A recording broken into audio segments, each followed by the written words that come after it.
Hello friends, good morning. কেমন আছো তোমরা সবাই? আশা করি সকলেই কম বেশি ভালো রয়েছো। আজ জন্মাষ্টমীর এই শুভ দিনে তোমাদের সকলকে জানাই জন্মাষ্টমীর আন্তরিক শুভেচ্ছা ও অভিনন্দন। জয় গোপাল, হরে কৃষ্ণ, রাধে রাধে। তাই ভাবলাম যে আজ এই জন্মাষ্টমীর শুভ লগ্নে, কেননা একটি বিশেষ জ্যোতিষীয় আলোচনা তোমাদের সঙ্গে শেয়ার করা যাক আজ এই শুভ লগ্নে।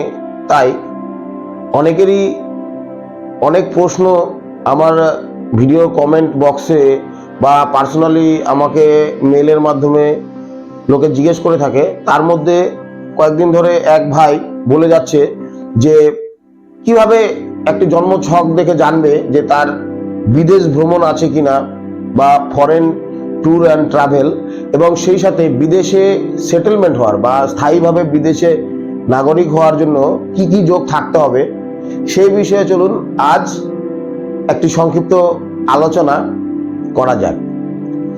আজ আমি আপনাদের সবচেয়ে সহজভাবে, অতি সহজ পদ্ধতিতে কিভাবে জানবেন যে আপনার জন্মছকটিতে কোনো বিদেশ ভ্রমণ বা ট্রাভেল ট্যুর, সেই সাথে বিদেশে স্থায়ীভাবে নাগরিক বা সেখানে সেটেলমেন্ট হওয়ার যোগ রয়েছে কিনা, সেটা আপনি নিজের ছক নিজে দেখে জানতে পারবেন। আর কি সেই যোগগুলি, চলুন আর দেরি না করে সেই বিষয়গুলি, হাইলাইটেড পয়েন্টগুলি জানা যাক। প্রথমে জানতে হবে যে ভ্রমণের জন্য, সেটি শর্ট ট্রিপ হোক, লং ট্রিপ হোক বা ফরেন ট্রিপ হোক, ভ্রমণের জন্য বা ট্যুর অ্যান্ড ট্রাভেলের জন্য মেন গ্রহ কি, আর সেই সাথে যে গ্রহগুলি রয়েছে তার সাথে এই 12টি ভাবের মধ্যে জন্মকুণ্ডলিতে কোন কোন ভাবগুলি খুব গুরুত্বপূর্ণ বা কোন ভাবগুলির কারণে আমরা কিন্তু ভ্রমণ করতে যাই বা কোন গ্রহ ভাবগুলি আমাদেরকে ভ্রমণ করায়, চলুন সেটি আগে জানা যাক। প্রথমে জানতে হবে যে লগ্ন মানে সেলফ, লগ্ন মানে নিজে, বডি। তার সাথে চতুর্থ ভাব, চতুর্থ ভাব হচ্ছে গৃহর ভাব বা যাকে বলে হোমল্যান্ড। লগ্ন থেকে চতুর্থ ভাব সুখ ভাব যাকে বলা হয়, যার মাধ্যমে আপনার গৃহের পরিবেশ, আপনার যে অ্যাটমসফিয়ার, আপনি যে এনভায়রনমেন্টে বড় হয়েছেন, তার কিছু মানে বেশ কিছু গুরুত্বপূর্ণ পয়েন্ট কিন্তু চতুর্থ ভাব থেকে আসে। তার সঙ্গে ভ্রমণের জন্য অন্যতম গুরুত্বপূর্ণ ভাব হচ্ছে এই চতুর্থ ভাব থেকে যেটি দ্বাদশ ভাব। চতুর্থ ভাবে থেকে যেটি দ্বাদশ ভাব, সেটি হলো তৃতীয় ভাব, যেটি শর্ট জার্নি নির্দেশ করে। তারপরে অষ্টম ভাব, যেটি রিসার্চ পারপোজে বা কোনো হাই এডুকেশনের জন্য আপনাকে বিদেশে ভ্রমণ বা বিদেশে ইনভেস্টমেন্ট, তার থেকে লাভ বোঝায়। নবম ভাব থেকে বলা হয় লং ট্রিপ, বিশেষ করে নবম ভাব ধর্মভাব বা ভাগ্যস্থান। তাই কিন্তু তীর্থধাম যেমন পিলগ্রিমেজ, আপনি বৃন্দাবন, বেনারস, কাশী, হরিদ্বার, কেদারনাথ, মানসরোবর, সমস্ত জায়গায়, যে পুরী, এই যে ভগবানের জায়গাগুলি, এগুলো কিন্তু লং ট্রিপ, আর সেগুলো কিন্তু 9th হাউস থেকে আসে। আর সবচেয়ে গুরুত্বপূর্ণ যেটি ভাব, সেটি হলো দ্বাদশ ভাব বা 12th হাউস, লগ্নের শেষ ভাব, লগ্ন থেকে দ্বাদশ ভাব। এই দ্বাদশ ভাব হচ্ছে দেশের বাইরে ভ্রমণ, মানে রিয়াল, মানে যেটা ফরেন, খাঁটি ফরেন যাকে বলা হয়, একদম দেশের বাইরে, আপনার রাজ্যের বাইরে। তো 9th হাউসে যেতে পারে, কিন্তু 12th হাউস মানে একদম দেশের বাইরে। আর 9th হাউস থেকে আর 12th হাউস থেকে বলা যায় যে মানে জলপথে ভ্রমণ বা ফ্লাইটে ভ্রমণ, মানে লং ট্রিপ। আর 3rd হাউসের যে ভ্রমণটি, সেটি হচ্ছে শর্ট জার্নি। ধরুন আপনি থাকেন কলকাতায়, আর আপনার অফিস ধরুন সেখান থেকে একটু দূরে, বনগাঁ, হাবড়া, বারাসাত, যেখান থেকে আপনি 1-2 ঘন্টার জার্নি করছেন, আপনার অফিস কর্মক্ষেত্রে যাচ্ছেন, আবার সেখান থেকে কিন্তু সেই দিনই আপনি বাড়ি ব্যাক করে আসছেন, ছোটখাটো শর্ট জার্নি। আর নবম ভাব হচ্ছে ধর্মস্থানে যাত্রা, বাইরে যাওয়া, কিন্তু সেখান থেকে ব্যাক হয়ে আসা, 7 দিন 10 দিন 1 মাস ট্রিপ করে আপনি চলে এলেন। আর 12th হাউসে ভ্রমণ হচ্ছে বিদেশে চলে যাওয়া আর সেখানে সেটেলমেন্ট বা সেখানেই স্থায়ীভাবে বসতি স্থাপন করার জন্য বা পার্মানেন্টলি ওখানে লাইফ সেটেল করার জন্য চেষ্টা করা। বিদেশ মানে ধরুন আমেরিকা, ইংল্যান্ড, সুইজারল্যান্ড, রাশিয়া, যেখানে খুশি দেশের বাইরে, সেটি হচ্ছে 12th হাউস। সুতরাং আশা করি বোঝাতে পারলাম যে 1, 4, 8, 9, 12 এটি হচ্ছে ভ্রমণের জন্য মূল ভাব। এবারে ভ্রমণের যে মূল গ্রহগুলি তার মধ্যে সবচেয়ে গুরুত্বপূর্ণ হলো রাহু। যেহেতু রাহু নিজেই ফরেন কালচার বা সে সবসময় আউটসাইড দ্যাটদের কালচারকে, ওয়েস্টার্ন কালচারকে পছন্দ করে, তাই রাহু যদি লগ্নে থাকে, পঞ্চমে থাকে, চতুর্থে থাকে, এমনকি নবম ভাবে, দ্বাদশ ভাবে থাকে, সেক্ষেত্রে কিন্তু ফরেন ট্রাভেল সম্ভব। সেই সাথে রাহুর সঙ্গে শনি কানেক্ট হলে এই ভাবগুলোতে ফরেন ট্রাভেল দেয়।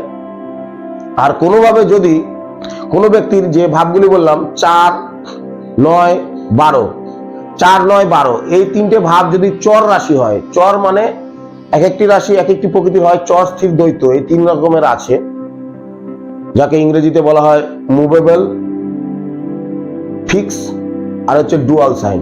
তো এর মধ্যে হচ্ছে মেষ রাশি, কর্কট রাশি, তুলা রাশি, কুম্ভ রাশি, এগুলো হচ্ছে চর রাশি। তার সঙ্গে আরেকটি প্রকৃতি আছে, সেটি হচ্ছে জল রাশি। যেরকম জল, অগ্নি, দ্বৈত রাশি বোঝায়, সেরকম কিন্তু জল রাশি যেরকম কর্কট, বৃশ্চিক আর মীন রাশি। এগুলো যদি আপনার লগ্ন চতুর্থ, নবম বা দ্বাদশ ভাবে যদি পড়ে এই চর রাশি বা জল রাশি গুলির কোনো একটি, তাহলেও কিন্তু ভ্রমণের যোগ থাকে। সেই সাথে রাহু যদি চতুর্থে, পঞ্চমে, নবমে এবং দ্বাদশে অবস্থান করে, সেক্ষেত্রেও কিন্তু প্রচুর ভ্রমণ বোঝায়। কোনোভাবে চতুর্থ ভাব যদি পীড়িত হয়, কারো 4th হাউস যদি অ্যাফ্লিক্টেড বা ড্যামেজ হয়, সেক্ষেত্রে সে গৃহসুখ পাবে না। সে নিজের এলাকাতে কোনো নাম ধাম, কোনো পয়সা কিছু রোজগার করতে পারবে না, তাকে কিন্তু তার নিজের এলাকা ছাড়তে হবে। তাই চতুর্থ ভাব পীড়িত থাকলে ভ্রমণের যোগ তৈরি হয়। আর সেই সঙ্গে যদি চতুর্থ ভাবের সঙ্গে নবম ভাব, দ্বাদশ ভাব আর লগ্ন যদি কানেক্ট হয়, সেক্ষেত্রে কিন্তু সেই ব্যক্তি বিদেশে যাবে বা তার কিন্তু মাল্টিপল লাইফে প্রচুর ট্রাভেল হবে, ঠিক আছে। কিন্তু যদি 4th হাউস কানেক্টেড থাকে, যদি 8th হাউস কানেক্টেড থাকে, তাহলে সে পড়াশোনা বা রিসার্চের জন্য যাবে বাইরে, সেটি কমপ্লিট হয়ে গেলে সে আবার দেশে ফিরে আসবে। যদি নবম ভাব যুক্ত হয় চতুর্থ ভাব লগ্নের সঙ্গে, তাহলে সে ভ্রমণে যাবে, 8, 10 দিন 15 দিনের ট্রিপে যাবে, বিশেষ করে ধর্মীয় স্থানে যাবে, সেখান থেকে তীর্থ ধাম করে সে আবার ব্যাক আসবে, একটু লং ট্রিপ। আর যদি লগ্নপতি যদি দ্বাদশে বসে থাকে, রাহুর সঙ্গে বা শনির সঙ্গে কানেক্টেড হয়, আর সেই সাথে যদি চতুর্থ ভাব পীড়িত থাকে, তাহলে লগ্ন যদি 4, 9, 12 সঙ্গে কানেক্টেড হয়, বিশেষ করে 12 নাম্বার ভাবটি যদি বেশি সক্রিয় বা অ্যাক্টিভ থাকে, আর দ্বাদশ ভাবেরই যদি দশা চলে, তাহলে সেই ব্যক্তি কিন্তু অবশ্যই বিদেশ ভ্রমণ করবে। বিদেশ ভ্রমণ মানে সেক্ষেত্রে রাজ্যের বাইরে তো হতেই পারে, আমি বেঙ্গল থেকে দেখা গেল উড়িষ্যা গেলাম, উত্তরপ্রদেশ গেলাম, কাশ্মীর গেলাম, কিন্তু 12th হাউস অ্যাক্টিভেট হলে সেটি দেশের বাইরেও নিয়ে যেতে পারে। হতে পারে আপনি কোনো কাজের জন্য, কোনো কর্মক্ষেত্রের জন্য, কোনো বিজনেসের জন্য বা কোনো শিক্ষা লাভের জন্য আপনি বাইরে যাচ্ছেন।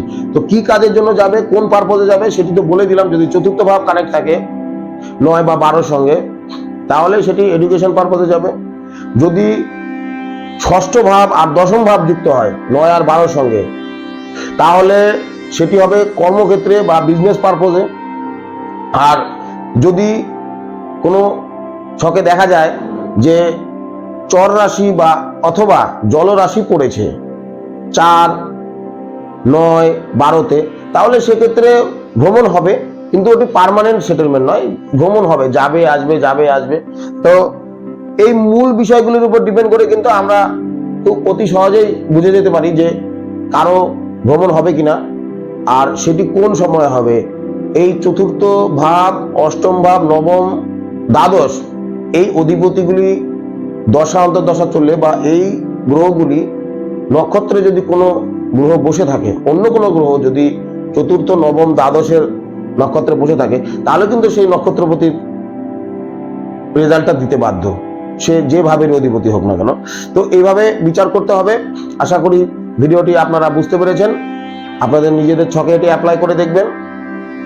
আর ভিডিওটি যদি ভালো লেগে থাকে অবশ্যই এটিকে লাইক, কমেন্ট আর চ্যানেলটিকে সাবস্ক্রাইব করতে ভুলবেন না। দেখা হবে আবার নতুন কোনো টপিক নিয়ে, আবার নতুন কোনো দিনে। আজকের মতো এটুকুই। হর হর মহাদেব, ওম নমঃ শিবায়।